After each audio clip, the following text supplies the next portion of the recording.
اور دنیا کے اندر لباس کو لے کر ایک پروپیگنڈا کیا جاتا ہے.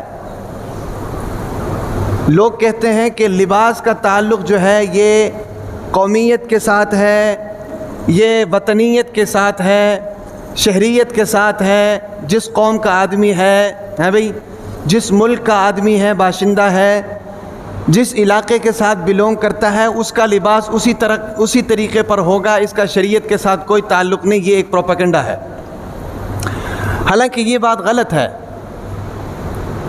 یہ بات غلط ہے. یاد رکھیں کہ انسان کا جو لباس ہے نا جی، انسان کا لباس، ایک تو بات یہ ہے کہ اس کا تعلق شریعت سے ہے. شریعت لباس کے اوپر انسان کی رہنمائی کرتا ہے. دوسری بات یہ ہے کہ شریعت لباس جو ہے یہ ہر انسان کے طبیعت کے اوپر اثر انداز ہوتا ہے.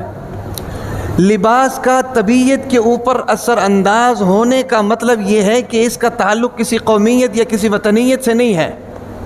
سمجھ آ رہی بات کی؟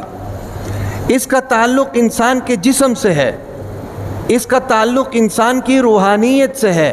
تو یاد رکھیں کہ جس چیز کا تعلق انسان کے جسم سے ہوگا، جس چیز کا تعلق انسان کی روحانیت اور نورانیت سے ہوگا، وہاں شریعت کی طرف سے رہنمائی موجود ہوگی. سمجھ آ رہی کہ نہیں؟ تو یہ پروپیگنڈا کرنا کہ لباس کا تعلق چونکہ قومیت کے ساتھ ہے، یا لباس کا تعلق چونکہ تہذیب کے ساتھ ہے، یا لباس کا تعلق چونکہ علاقیت کے ساتھ ہے، شہریت کے ساتھ ہے، یہ پروپیگنڈا غلط ہے اور غلطی کے اوپر مبنی ہے، غلط فہمی کے اوپر مبنی ہے. یاد رکھیں لباس کا تعلق قومیت سے نہیں ہے، بلکہ لباس کا تعلق انسان کے ظاہر سے بھی ہے، باطن سے بھی ہے. لباس کا انسان کے ظاہر کے اوپر اثر انداز ہونا، انسان کے باطن کے اوپر اثر انداز ہونا، یہ اس چیز کی دلیل ہے کہ اس کا تعلق قومیت سے نہیں ہے. یہ بات سمجھ میں آ گئی؟ اب اس کی دلیل سن لو. حضرت عمر رضی اللہ تعالی عنہ وہ جمعہ پڑھانے کے لیے گئے اور ایک جبہ زیب تن کیا، بڑا خوبصورت اور بڑا قیمتی جبہ حضرت عمر رضی اللہ تعالی عنہ نے زیب تن کیا، اور جمعہ پڑھانے کے بعد وہ جبہ اتار کر پھینک دیا. گھر والوں نے پوچھا کہ آپ کو کیا ہو گیا ہے، اس قدر غصے میں ہیں اور جبہ اتار کر آپ نے پھینک دیا ہے، اس کی کیا وجہ ہے؟ تو اس پر حضرت عمر رضی اللہ تعالی عنہ نے فرمایا کہ اس جبے کو پہننے کی وجہ سے میرے اندر تکبرانہ خیالات آ رہے ہیں. اس جبے کو پہننے کی وجہ سے میرے اندر تکبرانہ خیالات آ رہے ہیں، لہٰذا اس سے یہ معلوم ہوا کہ یہ جبہ جو ہے اس کا تعلق ظاہر سے بھی ہے، باطن سے بھی ہے. سمجھ آ رہی کہ نہیں؟ تو یہ کہنا کہ کسی وطنیت کے ساتھ، علاقیت کے ساتھ، شہریت کے ساتھ کا تعلق ہے، یہ غلط ہے. ڈائریکٹ لباس کا اثر انسان کے بدن پر پڑتا ہے. آپ دیکھ لیں یہ جتنے بھی اسلامی تعلیمات سے ناآشنا لوگ ہوتے ہیں نا جی، وہ جب قیمتی لباس پہنتے ہیں تو آٹومیٹکلی ان کے اندر اکڑ آ جاتی ہے. یا کوئی قیمتی کاٹن پہن لیتے ہیں جس کے اوپر مایا لگا ہوتا ہے، تو جناب وہ راستے پر ایسے اکڑ کر چلتے ہیں کہ کسی کو کچھ سمجھتے نہیں. یا بوسکی کا کوئی کپڑا پہن لیں، کسی شادی بیاہ میں جانا ہو تو آپ نے نوٹ کیا ہوگا ان کے اندر اکڑ جو ہے یہ آٹومیٹکلی آ جاتی ہے، چاہے گھر میں ان کو دوسری مرتبہ سالن کوئی نہ دے، لیکن اکڑ ان کے اندر آ جاتی ہے. وجہ کیا ہے؟ وجہ ان کا وہ لباس ہے.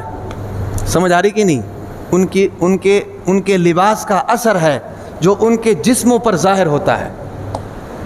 تو ان تمام چیزوں سے یہ معلوم ہوا کہ لباس کا تعلق کسی علاقے کے ساتھ نہیں ہے.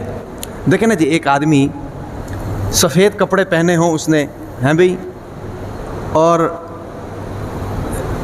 کرتا پہنا ہو، شریعت کے طریقے کے اوپر کپڑے سلوائے ہوں، پہنے ہو، اور جناب وہ آتا ہو، گلی سے جا رہا ہو، اس کے ٹور میں اور اس کے مقابلے میں وہ شخص جس نے بوسکی کا سوٹ پہنا ہو، ہیں بھئی، ہاتھ میں راڈو ڈایا سٹار گھڑی باندھی ہو، ہیں بھئی، اور جیب میں جناب آئی فون کا موبائل ہو، تو اس کے ٹور میں فرق ہوتا ہے کہ نہیں؟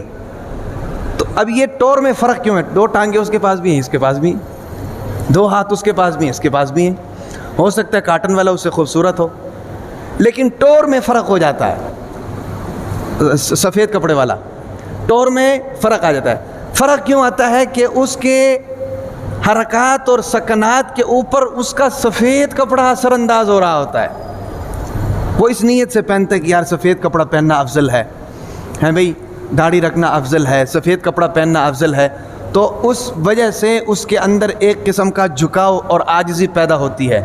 اس کے مقابلے میں وہ شخص جس نے بھوسکی کا کپڑا پہنا ہو یا اعلیٰ درجے کا کاٹن اوپر مایا لگا کے پہنا ہو، ہاتھ میں راڈو ڈایا اسٹار گھڑی پہنی ہو، تو اس کی اکڑ جناب اور طریقے پر ہوتی ہے۔ سمجھ آ رہی کہ نہیں؟ تو اس چیز سے ہمیں یہ اندازہ ہوتا ہے کہ لباس کا تعلق جسم کے ساتھ ہے، ظاہر کے ساتھ بھی اور باطن کے ساتھ بھی۔ تو یہ کہنا کہ لباس جو ہے وطنیت کی پہچان ہے، علاقے کی پہچان ہے، یہ بات غلط ہے اور یہ پروپیگنڈا ہے۔ سمجھ آ رہی کہ نہیں؟